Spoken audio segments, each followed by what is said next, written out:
All right, episode number 125 of the Profit Engine Show. Today we have Stephan Spencer on, good friend, good colleague of a lot of people who are in the industry. He's worked on Tony Robbins stuff. He's worked on Jay Abraham stuff. He's very well known across the industry as one of the top gurus. 3 books out.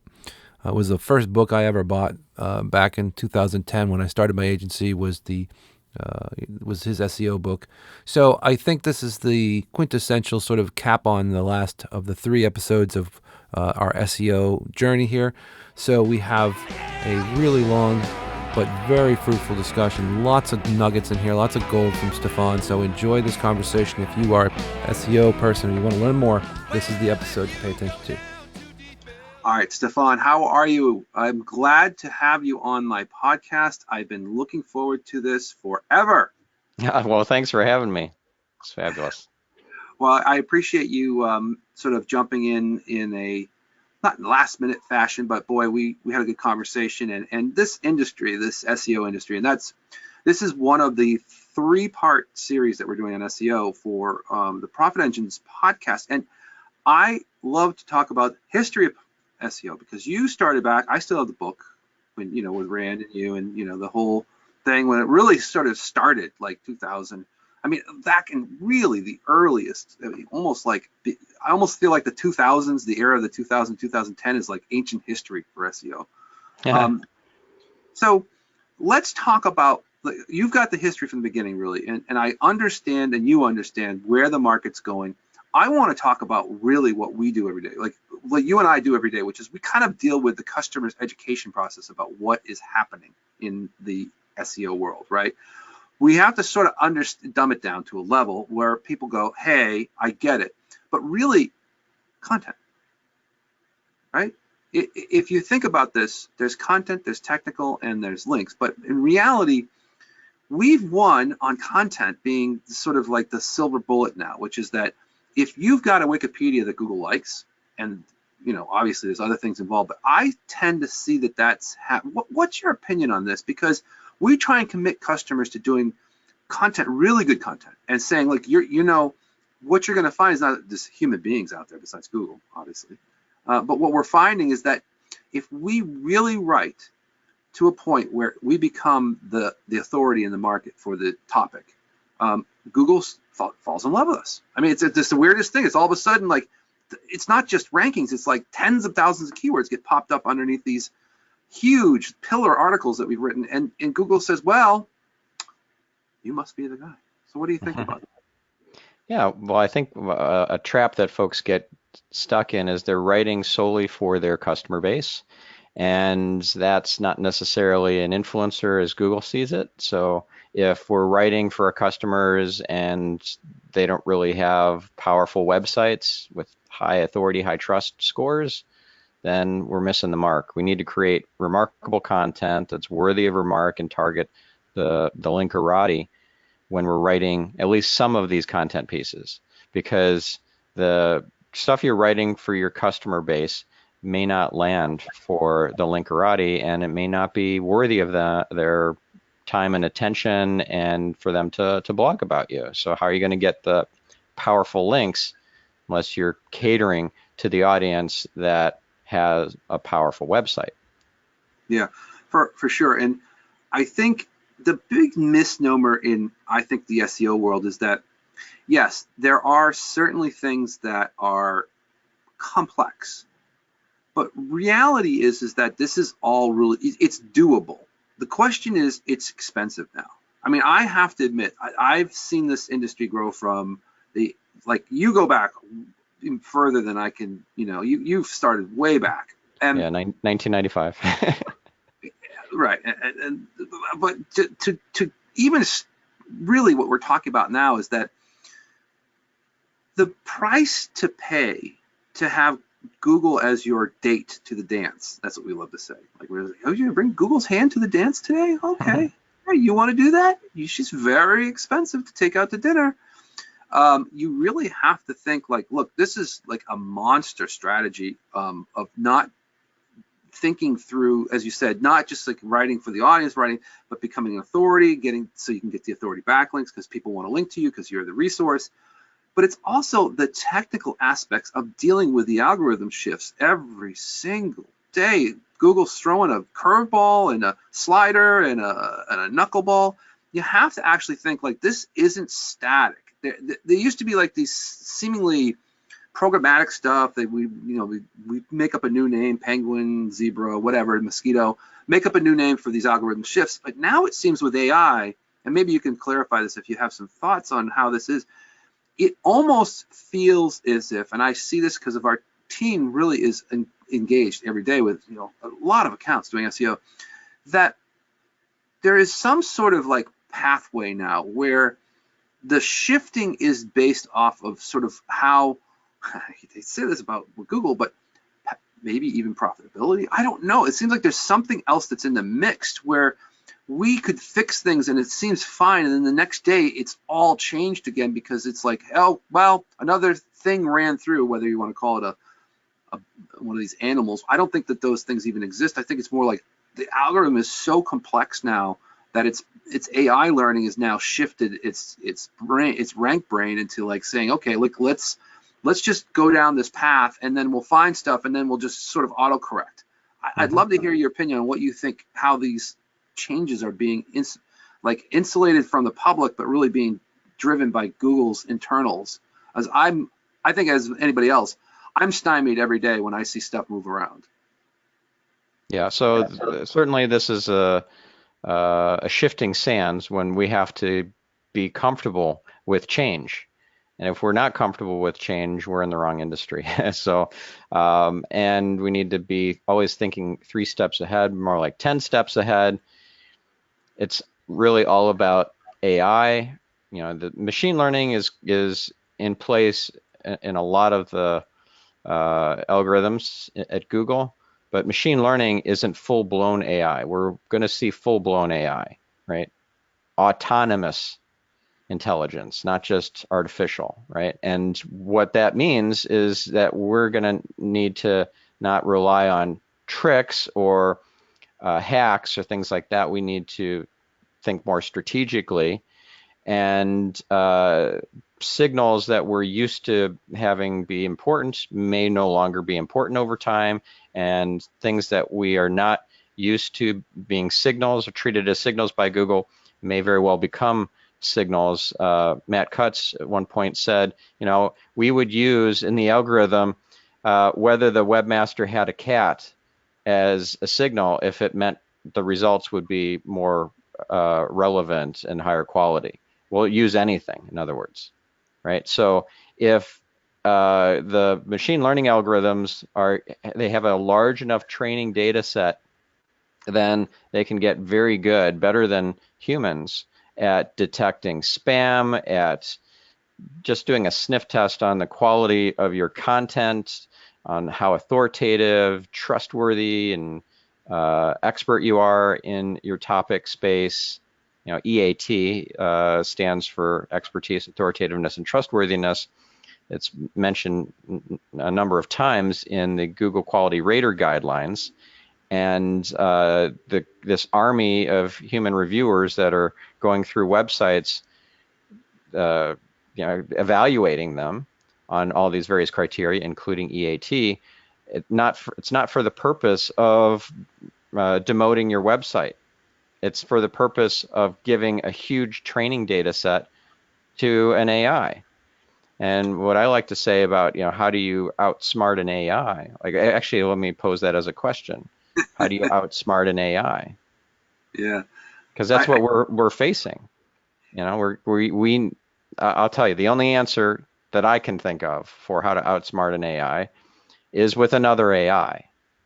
We need to become expert users of AI in order to compete in this new world order of SEO. And some people like to be contentious and say, well, SEO is dead. Well, SEO as we know it may be dead, where it's just the old school type of SEO. Folks who are not using machine learning based tools for now, and then things that will get more advanced and deep learning type of tools in the future. And I'm not saying you have to become an expert on AI. You just need to start using the tools. And there are tools out there that already incorporate some level of AI, like, for example, MarketMuse. So you should just start using these tools. Google Cloud Natural Language API. That's an AI-based tool that can evaluate your content for how many topics you have and the salience score for each topic and a whole bunch of things. And you can run a free demo on your content. Just copy and paste your homepage content into the demo box, hit the go button, and see how Google scores you on salience for all the different topics it discovers. So there's lots of tools out there that will help you with SEO from an AI or machine learning based perspective, and there's going to be a lot more, and so we need to stay ahead of the game. Yeah, and so the one missing ingredient that we find from time to time, or more often than not, and this is the quintessential dialogue that we have initially with customers, is that a lot of the websites today, or even built yesterday, built a year ago, 2 years ago, it's almost as if every single time we start, we've got to start with a technical, pristine, super fast, untouchably perfect website to start with, because Google says, I'm going to find this information. Looks like you have a good set of information, but I want it just the way I want it. And we found that if we can put that technical audit in front of the whole thing, that we get a much better result. And a lot of people can't come to grips with this beautiful website they've just built, or they built a while ago, and we have to say, gotta start from scratch, man. It's just, you have to build it perfectly if you want to rank really well. And that's what we found. I'm sure you probably have some different opinions on that, but we literally start from scratch because we know what it wants to eat every day. And if we can feed it properly, the AI, along with the content, perfect site, perfect, all A pluses across the board, we really have a better chance at ranking. Well, I do agree that the technical side of it is the foundation. If you build a house on a weak foundation, you're going to have trouble. That said, I normally work with businesses that have a lot of history with their website, and they're not going to toss it out and start all over again. I mean, I've worked with Chanel, Zappos, Sony, CNBC, Bloomberg Business Week, Best Buy Canada, and these are companies that are not going to start fresh with a new website. It's a multi-year, multi-million-dollar project to do a replatforming or a major redesign. So yeah, we work with what we have. A lot of times the page speed scores are really poor. They'll be in the red zone, especially on mobile, and they'll have lots of issues with the technical misconfigurations. They'll be overly reliant on disallows in the robots.txt instead of using no index, and then I discover tons of pages that shouldn't be in the search results that are, because they haven't been no indexed, and lots of issues that need to be cleaned up. It's a major initiative, but we can't start from scratch with pristine website. I very rarely do I have a client that has a brand new website. The reason why I brought it up is that we deal with a lot of SMB, so, and a lot of SMB, their investments in these sites are usually at best lackluster, and we're really talking about, they start with some template that they've either purchased from a template center or a template from an agency. And I literally say, look, the point of doing this is to make this site the authority, and you can't build it on sequenced templates that are being pumped out by some theme forest. It just does not work. You really have to cognitively think about clean, crisp, content technical superior to the competitors. And I think people don't realize that when they're marching down the path trying to get thousands of people come to their site, you've got competitors that are way, way down the path. And you've got to think like, hey, how do I bulletproof this thing for tomorrow? And for the next, so how can we make it flexible and the architecture set up so that we can move things when Google moves things? Because that's another thing you have to consider, is to be flexible with some of the activity.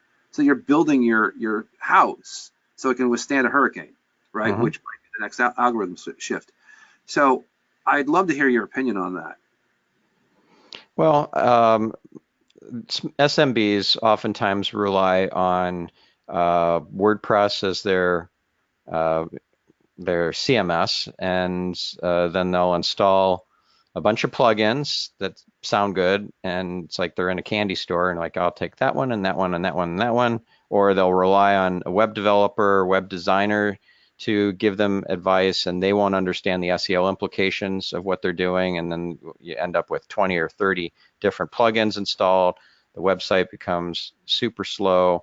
They start with legacy old templates, WordPress themes and so forth, and then build on that, and they end up with really huge CSS files.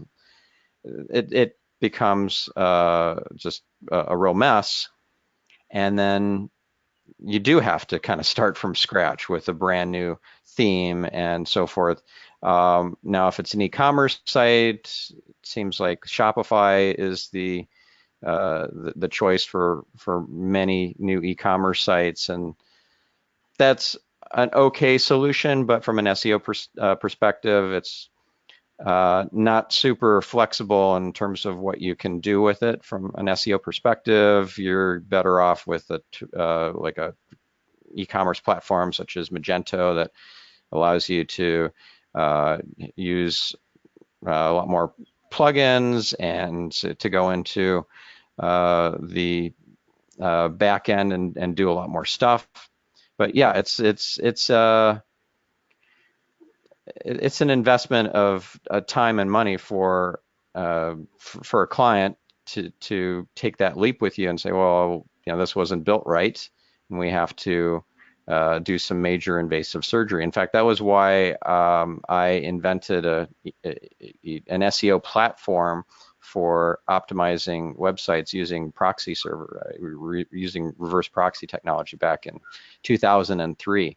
It's called Gravity Stream, and in fact, that was a big reason why I was able to sell my agency back in 2010, because that technology, which was we charged on a pay-for-performance basis, so a cost per click, 15 cents a click, and so we had clients who were paying us 7 figures a year Right. for that technology, and if they turned it off, then they had to go in and do the major invasive surgery to their website, to their e-commerce platform. And for many of these clients, it was a multi-year, multi-million-dollar investment. So they kept using Gravity Stream.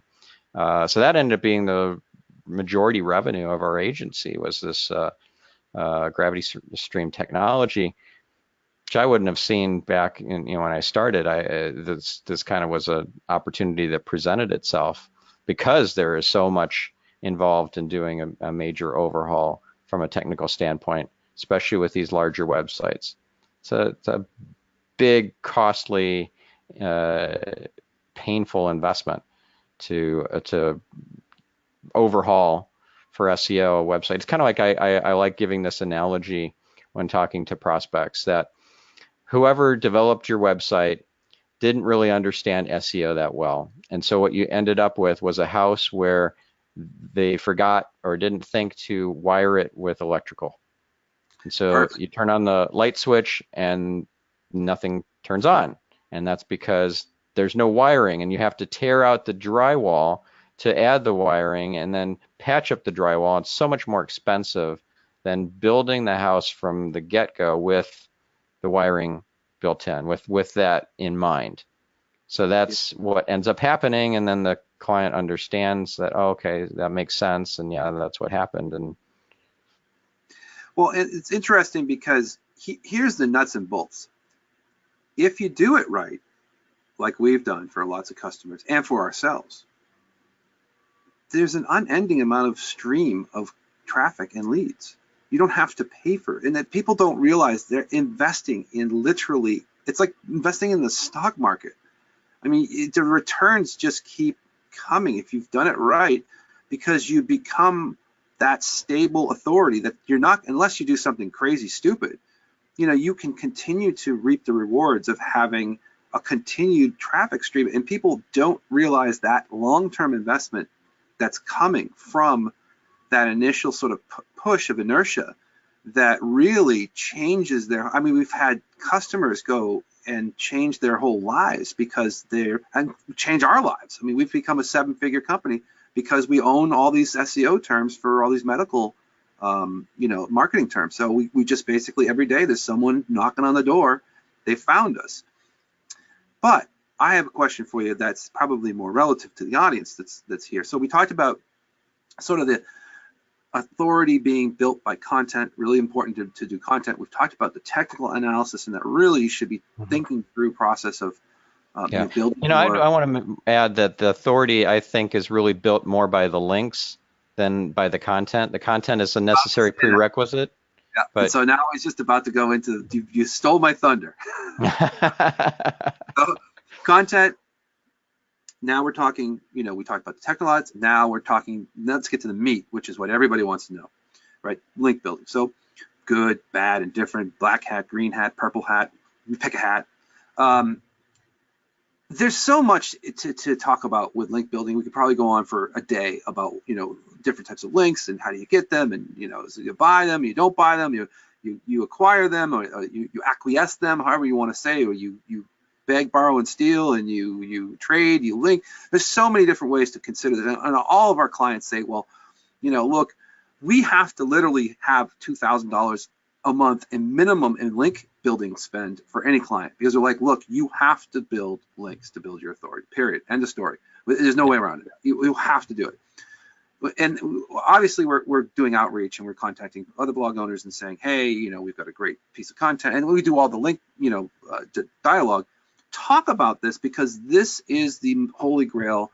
At least it was a long time ago to be kind of like considered like it was that. And then obviously after 2016, I think everything changed. But now we're talking like a different game, which is it's really about like this whole kind of like it's authority plus putting, and it doesn't necessarily need to be even on topic. It needs to be on point. And maybe you could talk a little bit about that, about the link building, because that's the third part of this discussion I wanted to get to, because I know you and I, we have a short window here to talk about this, but this is the thing I wanted to hear what your thoughts were, because a lot of our clients ask us, well, why is SEO so expensive? You guys just with content, I get it.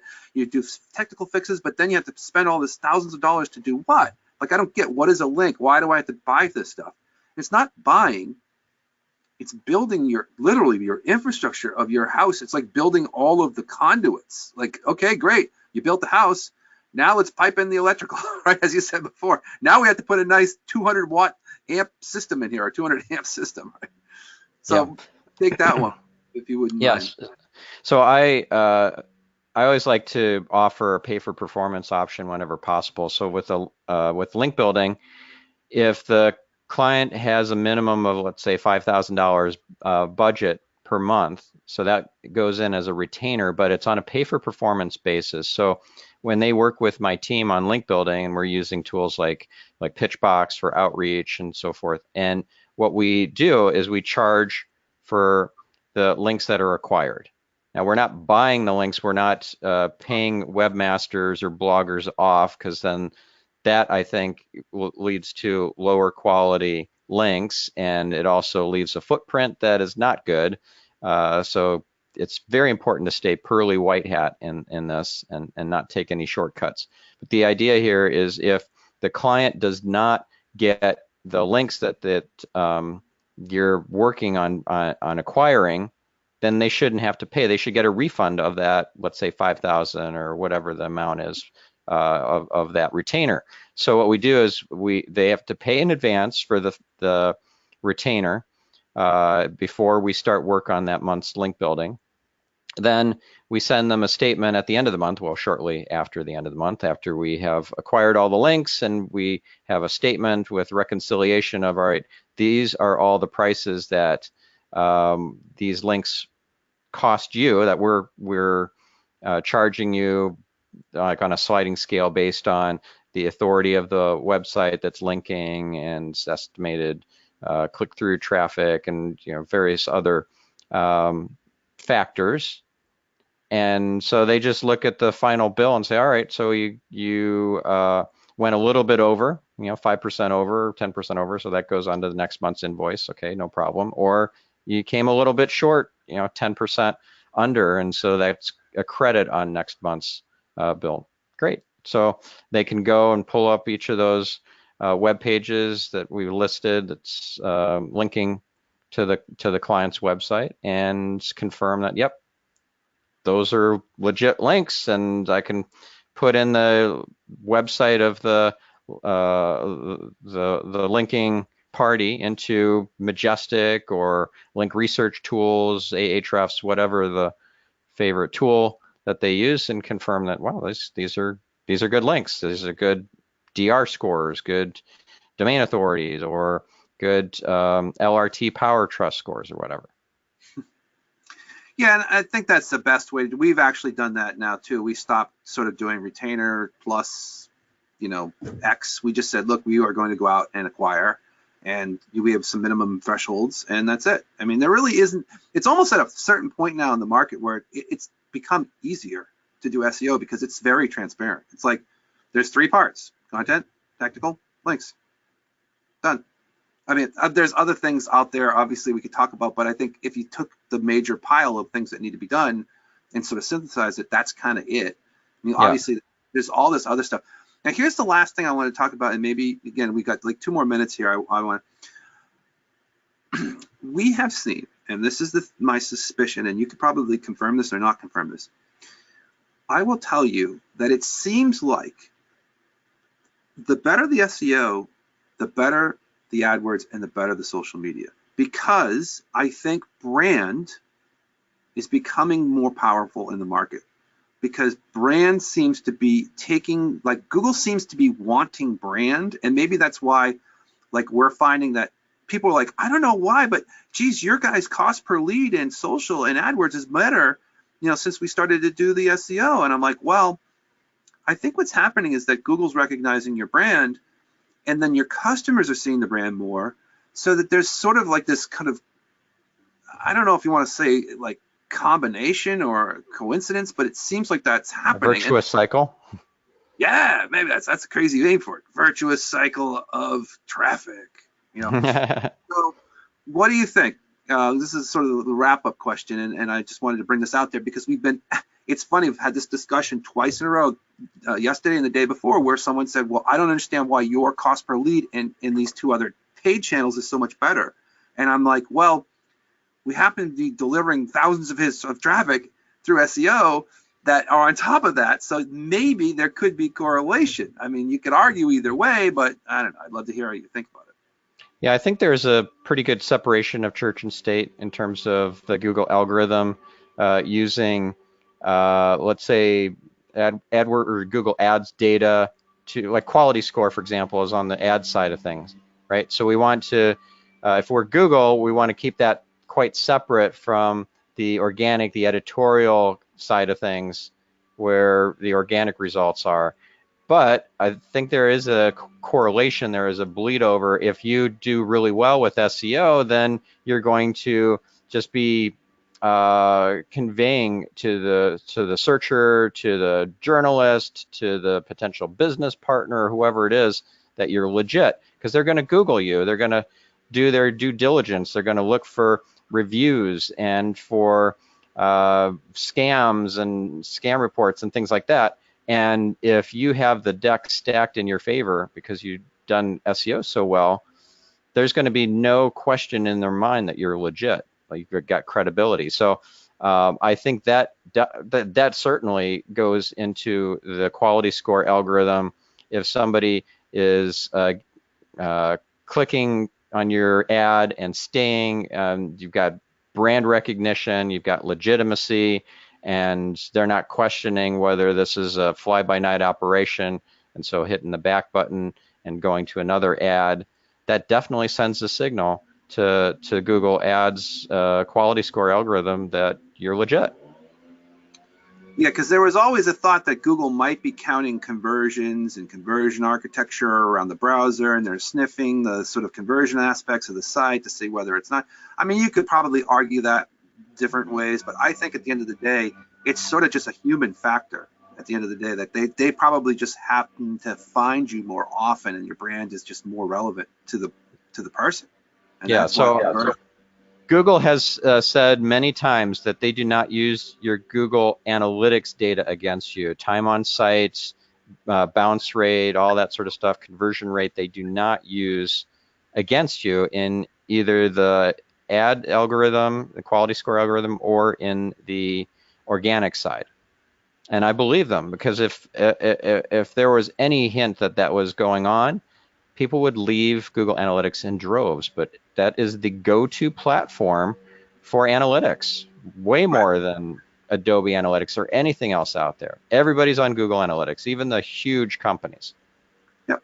Well, that's why I said I think it's really just a coincidence, or this overwhelmingly brand-centric market we're kind of entering. And I think that's the kind of echelon of where people need to think about their marketing in general, is building their brand equity in the market. And then now you've become a player in Google's mind as an authority, and you've got good, as we said, technical assets, you've got good link building, all really works. And that investment, boy, does it pay off. It's built a 7-figure company for me. It built your company.